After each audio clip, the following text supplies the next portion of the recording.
gloria sea para nuestro Dios. Pues vamos a seguir con la saga del Espíritu Santo. Es una saga, es una cadena. Cantaba la alabanza el hermano Efraín: yo amo tu gloria, deseo estar contigo. Y eso lo decimos nosotros, el hombre. Pero si miramos la palabra, podemos entender que ya desde la eternidad el Señor ha querido estar con nosotros. Si leemos en el libro de Jeremías, dice: con amor eterno te he amado. En la segunda carta de Pedro también dice: sacrificio preparado desde antes de la fundación del mundo. Dios siempre ha pensado, ha querido tener una relación con nosotros. Y si le leemos desde el principio en el Génesis, podemos ver cómo el Espíritu de Dios se movía sobre la faz de las aguas. Pero un poquito más adelante, avanzando en la Escritura, podemos ver cómo dice la palabra que Dios hizo el huerto del Edén y allí puso al hombre para tener una relación con él. Más adelante, como todos sabéis, porque lo estamos repitiendo mucho, el Señor, por causa del pecado, parece que esta relación se perdió. Y el Espíritu Santo venía sobre el hombre, pero no moraba de forma permanente, sino que lo hacía intermitentemente. Cumplía su misión, su obra, su propósito. Y así lo hacía sobre jueces, sobre profetas y sobre reyes. Y en el Éxodo, en el deseo de Dios de estar con nosotros, dice Éxodo 25: y haré un santuario para mí, y habitaré en medio de ellos, en medio del tabernáculo, en el templo donde estaba el arca de la presencia, donde cuando Moisés entraba, se derramaba la gloria del Señor, y las tribus que estaban allí, de las 12 tribus, podían sentir la presencia y la cercanía del Señor en medio de sus vidas. Pero si vamos más adelante en la palabra, Isaías lanza una profecía: he aquí que la Virgen concebirá y dará a luz un hijo, y llamará su nombre Manuel, que significa Dios con nosotros. Y aquel Verbo se hizo carne y habitó entre nosotros, y vimos su gloria como el unigénito Hijo de Dios.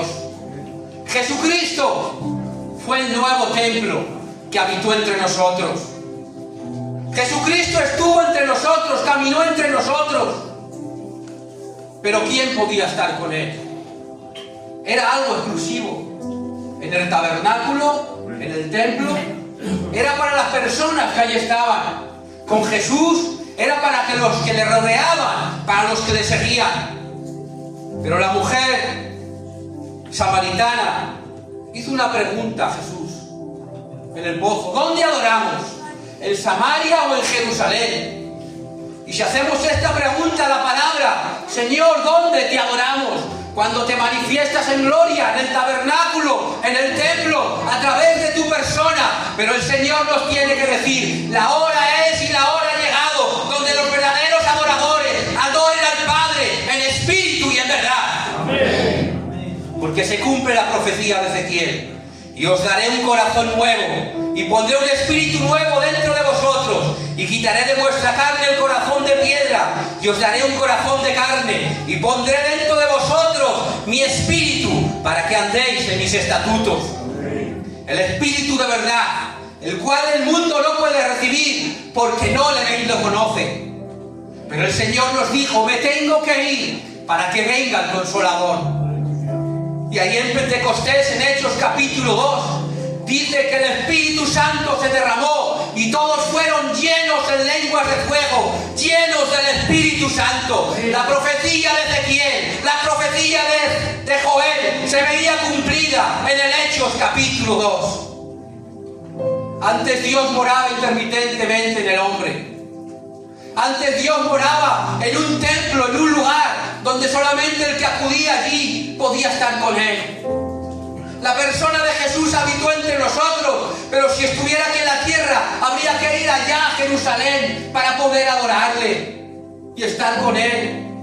Pero ahora, la persona hermosa del Espíritu Santo habita en aquellos que han creído en Él, en aquellos que han creído en el sacrificio de Jesucristo para darles vida y vida en abundancia a través del Espíritu Santo. Amén. Por eso dice el apóstol Pablo en Corintios: no ignoréis que nuestro cuerpo es templo del Espíritu Santo, el cual está en nosotros. Por eso los cristianos, la misión evangélica Filadelfia, no enseñamos a vivir una religión. Y si no lo sabes, te lo digo otra vez. Nosotros enseñamos que con el Señor hay que vivir una relación. Amén. Porque Él está en nosotros. Amén. Mora en nosotros. Y ahora quiero hacerte una pregunta. ¿Cómo está tu relación con el Espíritu Santo?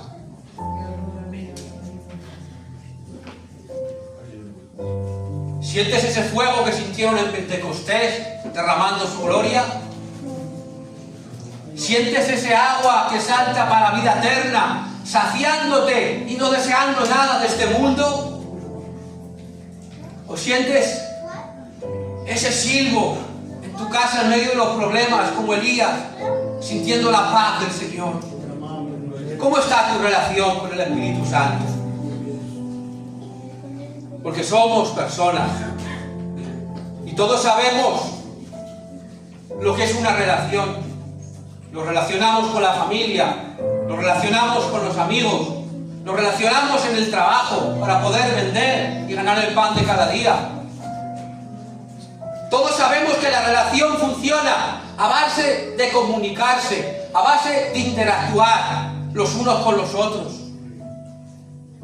Y seguro estoy que todos sabemos, a más trato, a más contacto, habrá mejor relación. Pero también todos sabemos lo que es fallar. Y todos sabemos lo que es el que nos falle. Porque muchas veces, estoy seguro, que hemos decepcionado a alguien, a un padre, a un amigo, a un hermano.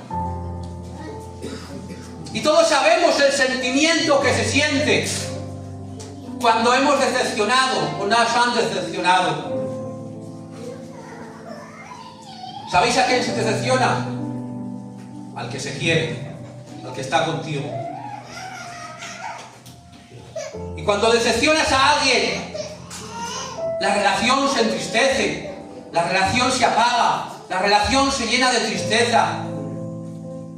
Y ya nada es igual.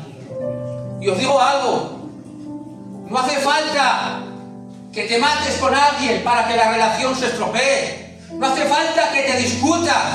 Simplemente no lo valores. No escuches a alguien. Ignora sus consejos. Ignora sus palabras. Deja de llamarle. Deja de preocuparte por él. Y os digo algo, esta relación se romperá. Y ahora yo me hago una pregunta. Si esto pasa entre nosotros, con familiares, con amigos, ¿esto mismo puede suceder con Dios? Pon ese texto, Toño. Podemos decepcionar, podemos entristecer al Dios creador, al Todopoderoso, al que no conoce una derrota, al que no ha perdido una batalla. Podemos decepcionar al más grande que ha habido y que jamás habrá. ¿Podemos decepcionarle? Dice algo la palabra en Efesios 4:30. Dice: y no contristéis al Espíritu Santo de Dios, con el cual fuisteis sellados para el día de la redención. Amén. Aquí la palabra nos está hablando algo. El Espíritu Santo no es una fuerza, no es un poder que se mueve. El Espíritu Santo es una persona que tiene sentimiento, que se alegra. Y el texto nos está diciendo que el Espíritu Santo se puede entristecer, se puede doler por lo que nosotros hacemos. Y os digo algo, solamente el pensar pueda entristecerle, no sé vosotros, pero a mí me hace mal. Me hace mal que pueda entristecer aquel que se despojó de su gloria, aquel que bajó y se hizo hombre por mí, aquel que murió en la cruz y cargó por mis pecados, aquel que me perdona, que me restaura, que me levanta y una y otra vez. Me hace mal que pueda entristecerle. Él no lo merece. Y mirad lo que dice Pablo en el contexto anterior, desde el 25. Nos da ejemplos de cosas que contristan al Espíritu Santo. Y dice: la mentira, la ira, el dar lugar al diablo, el robar, el egoísmo, las malas palabras, la amargura, la gritería, la ira, el enojo. Como veis, no entristecemos al Espíritu Santo con cosas rebuscadas, con cosas difíciles, con cosas extrañas. Entristecemos al Espíritu Santo con nuestras actitudes de cada día. Pero también el apóstol Pablo nos habla de cosas que agradan al Espíritu: la verdad, el no pecar, el compartir, la bondad, palabras que edifican, misericordia y perdón. El Espíritu Santo se entristece cuando vivimos de manera contraria a su naturaleza, llena de santidad, de amor y de verdad.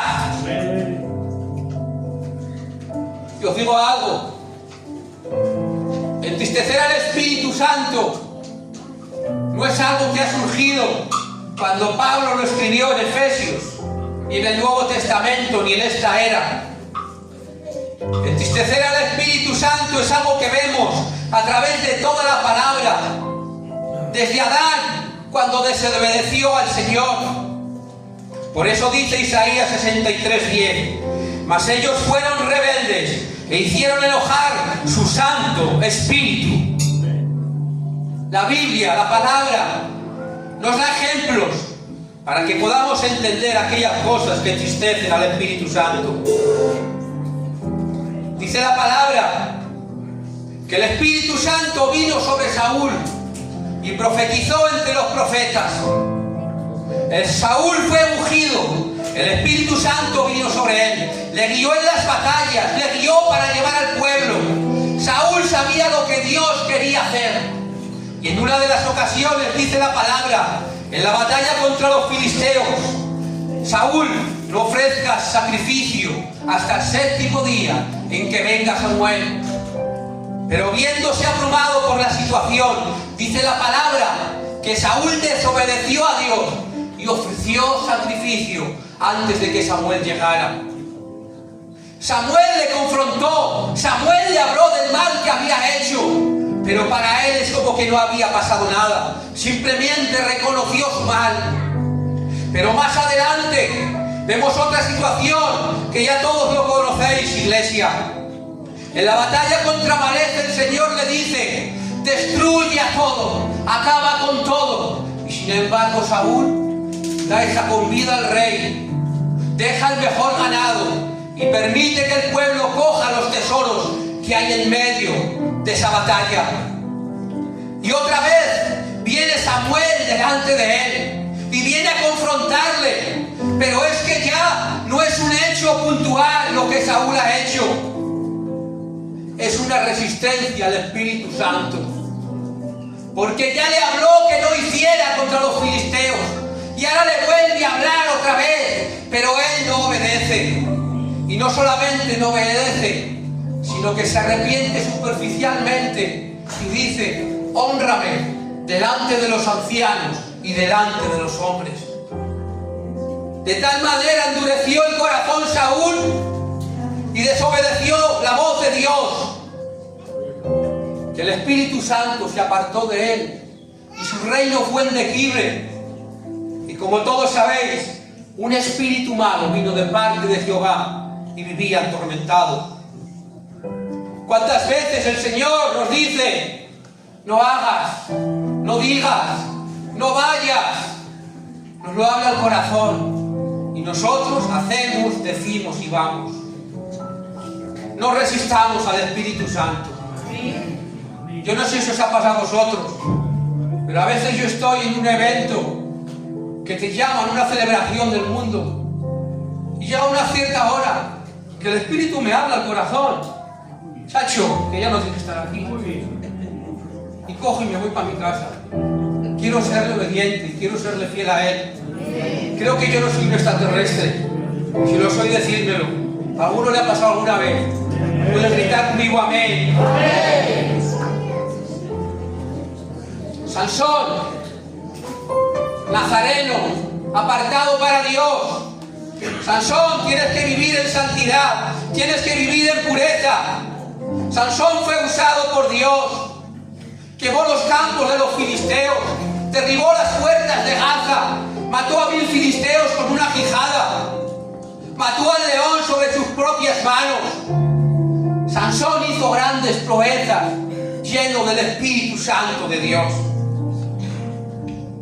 Y os digo algo: Sansón, como todos sabéis, tenía un cargo en medio del pueblo. No era diácono, ni era del coro, ni era un predicador.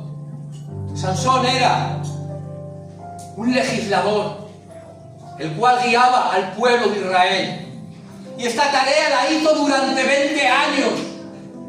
Pero hay algo que me sorprende de Sansón.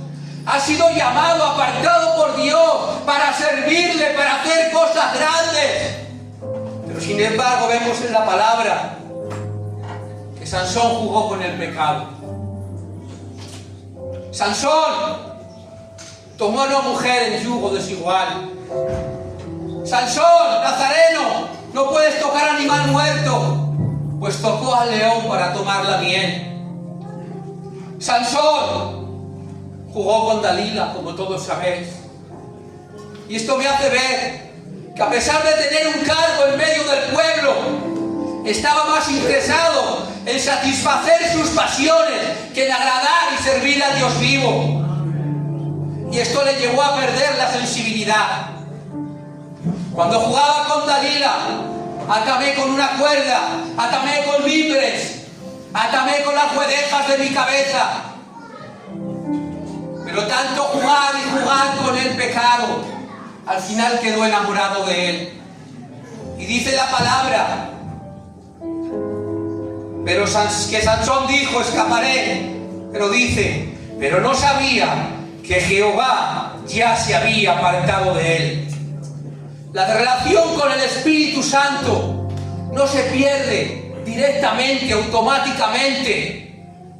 La relación se pierde al ritmo que tu corazón se endurece por tener una relación con el pecado.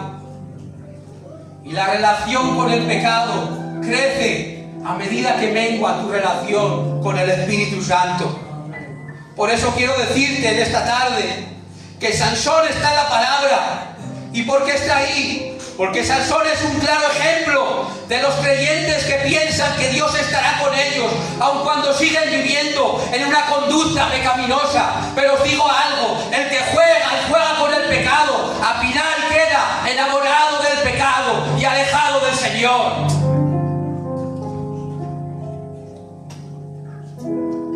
Esta palabra es una palabra un poco difícil y negativa. Pero el encargado de hacerla positiva somos todos nosotros. Vemos a David, un hombre conforme al corazón de Jehová. David tuvo una caída grande, quebrantó 5 de los mandamientos de la ley de Moisés, codició, adulteró, mintió, mató a Urías y tomó lo que no le pertenecía. Y dice la palabra en 2 de Samuel 11: mas esto que David había hecho fue desagradable a los ojos de Jehová. Tu pecado le daña, tu pecado le hiere. De tal manera, todos conocéis la historia, que el Espíritu Santo, a través del profeta Natán, confronta a David. Y yo me alegro de las confrontaciones que el Señor ha hecho a mi vida, porque sin sus confrontaciones yo jamás podría haber seguido adelante.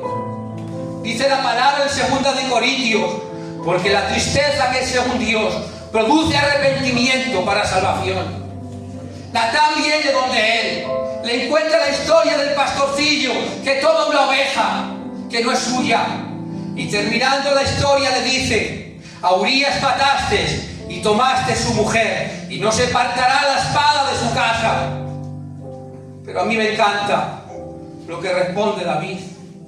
David no es como Saúl, diciendo: hónrame delante de los hombres y delante del pueblo. David le da una respuesta increíble. David dice y reconoce: pequé contra Jehová. Esto tiene una gran profundidad cuando caes, porque verdadero arrepentimiento no es sentir culpa, no es pedir perdón a los demás, no es reconocer el pecado y el daño que has hecho a los demás. El verdadero arrepentimiento es reconocer que has pecado ante aquel que te ha salvado, aquel que te ha limpiado, aquel que te ha dado la vida. David dijo algo diferente, se arrepintió, y en el Salmo 51 abrió su corazón diciendo: clamo por misericordia, reconozco mi pecado, pide un corazón limpio y un espíritu recto delante de él, y dice: no quites de mí tu Santo Espíritu, vuélveme el gozo de la salvación. David no se quedó con la culpa,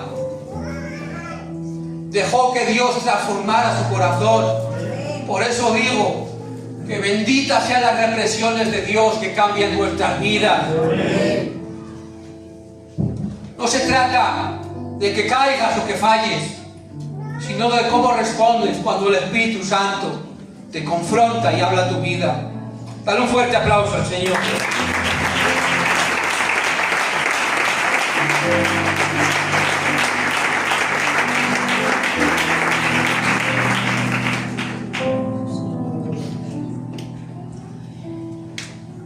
Tengo que hablaros de él, del profeta Samuel.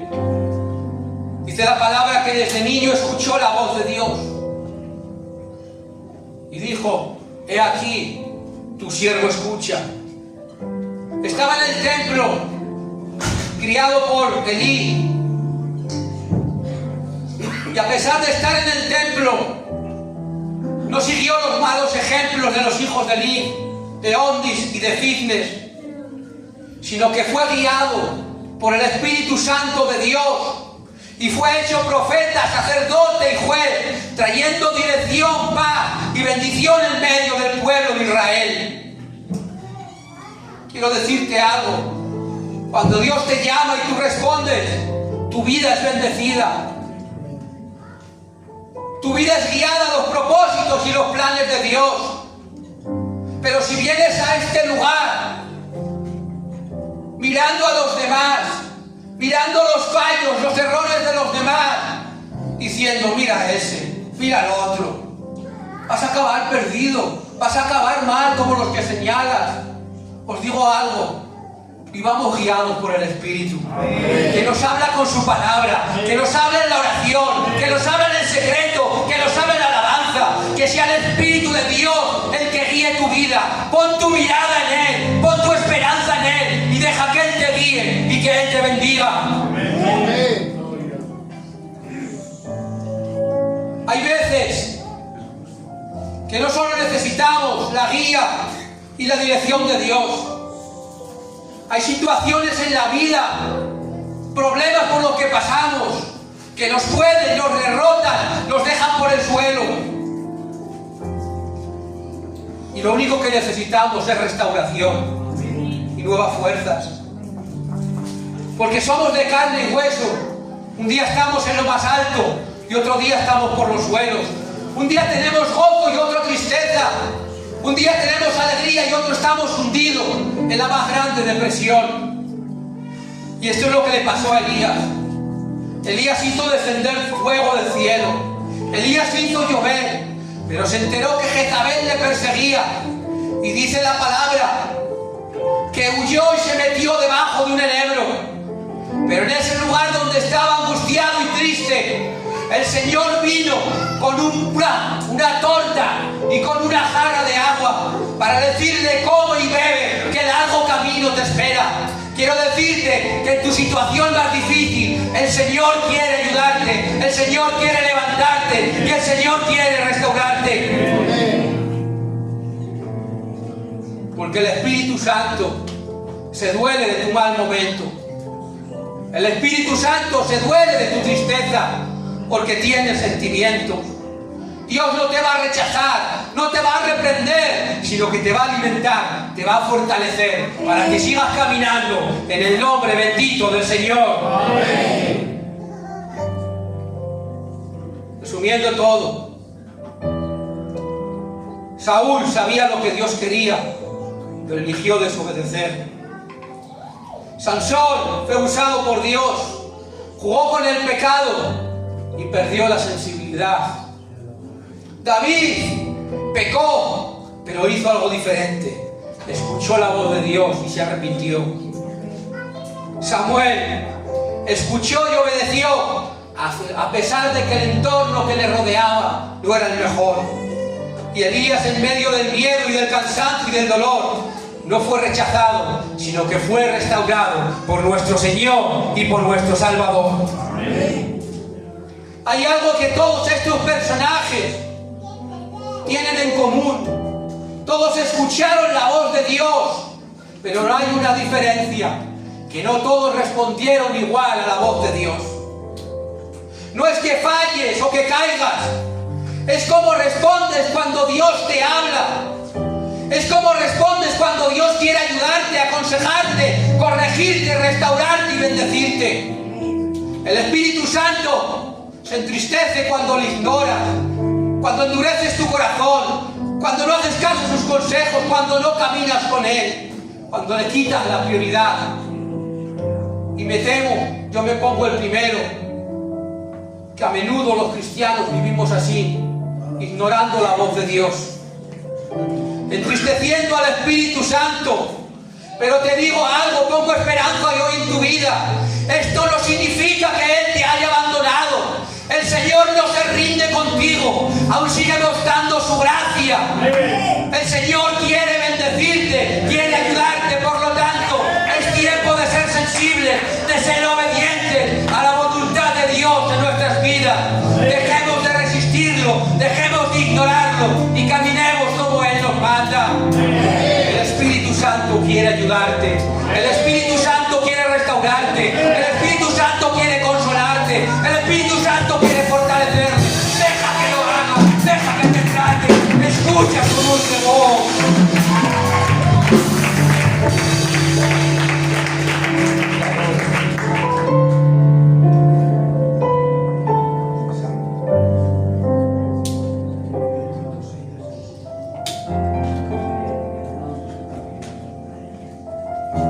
Y no contristéis al Espíritu Santo de Dios, con el cual fuisteis sellados para el día de la redención. Aquí la palabra nos está diciendo que fuimos sellados. Nuestro sello es el Espíritu Santo. Son las arras que tenemos, las cuales testifican que somos hijos de Dios. El Señor te ha marcado como suyo. No eres cualquier cosa. No estás solo en este mundo. Él ha puesto su Espíritu en ti. Y nos dice la palabra, para el día de la redención. Esto significa que estará contigo hasta el final. Esto significa que no nos va a visitar de manera intermitente como el Antiguo Testamento. Esto significa que en todos aquellos que hemos creído, el Espíritu Santo ha venido a nosotros para caminar contigo hasta el final del camino, hasta la vida eterna, donde estemos con Él por una eternidad. Es como la relación de un padre con un hijo. El hijo falla, el hijo la manga, el hijo hace travesuras, El hijo tropieza, pero el amor del padre por el hijo no mengua. No lo abandona al hijo, sino que lo corrige, lo ayuda, lo levanta, le enseña para que siga caminando. Así es el Espíritu Santo. No se alegra cuando fallas o no tienes fuerza. No se va. Camina contigo hasta el final. Como dice la palabra, Él, el Espíritu Santo, te guía, te enseña, te ayuda, te restaura, te santifica, te consuela y te da nuevas fuerzas. Dice Romanos 8:56, porque los que son de la carne piensan en las cosas de la carne, pero los que son del Espíritu, en las cosas del Espíritu. Para el cristiano hay dos maneras de vivir: guiados por la carne o guiados por el Espíritu Santo. Y cada decisión que tomas en la vida está mostrando quién guía tu vida. Hoy no traigo un mensaje para aprender. Hoy traigo un mensaje para decidir. ¿Quieres seguir ignorando al Espíritu Santo en cada paso de tu vida? ¿Quieres seguir viviendo cerca del pecado a punto de perderte y destruirte? ¿Quieres seguir desobedeciendo a Dios? ¿O quieres vivir con gozo, con alegría, de la mano del Padre, sintiendo cómo te consuela, cómo te fortalece, cómo te cuida, cómo te guarda? Porque os digo algo, si cuidamos nuestras relaciones, la relación que más hay que cuidar es la que tenemos con el Espíritu Santo. No hay amigo como Él, no hay consejero como Él, no hay nadie como Él. Él nunca te falla, Él nunca te abandona, Él nunca te deja solo. Cuando todos te abandonan en momentos difíciles, Él está ahí a tu lado para guardarte, para cuidarte, para protegerte. Él te escucha. Él recibe tus secretos. Él entiende el lenguaje de tus lágrimas. Por eso, iglesia, decidamos ser amigos del Espíritu Santo. Romanos 8:4. Porque todos los que son guiados por el Espíritu Santo de Dios, estos son hijos de Dios. Pues no habéis recibido un espíritu de esclavitud para estar otra vez en temor, sino que habéis recibido el espíritu de adopción, por el cual clamamos: Abba, Padre, dando testimonio a nuestro espíritu de que somos hijos de Dios. Eres hijo de Dios, eres hija de Dios. Alégrate, Dios te ama, Dios te cuida, Dios quiere tener una relación contigo.